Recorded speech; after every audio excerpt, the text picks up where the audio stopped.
Hello friends, இப்போது எறா சுக்கா fry எப்படி செய்யுதுன்னு பார்க்கலாம். வாங்க வீடியோக்குள்ளே போகலாம். இப்போ வாஷ் பண்ணி க்ளீன் பண்ணி வச்சாச்சு.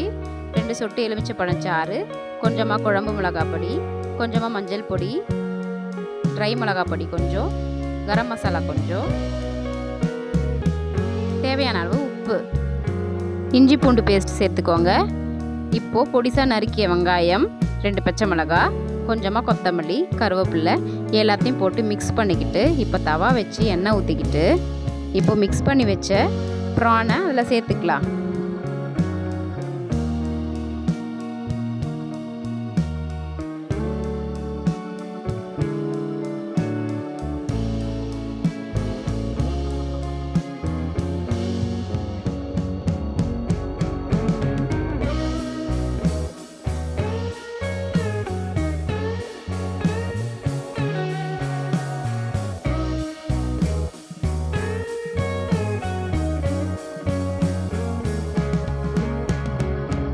இப்போ 4-5 முந்திரி பருப்பை பொடி பொடியாக கட் பண்ணி வச்சுக்கோங்க.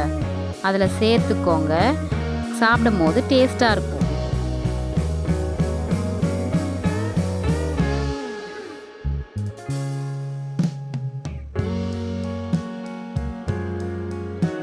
இப்போ க்ளோஸ் பண்ணிவிட்டு ஒரு 5 நிமிஷம் வேகட்டும். இப்போ ஃப்ரை ஆயிடுச்சு. இப்போ கொஞ்சமாக மிளகுத்தூள் சேர்த்துக்கோங்க. இப்போது வெங்காயம், பச்சை மிளகா, கொத்தமல்லி, கருவேப்பிலை எல்லாம் வெட்டி வச்சு அதில் சேர்த்துக்கோங்க. இப்போது எல்லாமே டீப் ஃப்ரை ஆகிடுச்சு. அவ்வளோதான், நம்ம சுக்கா ரெடி.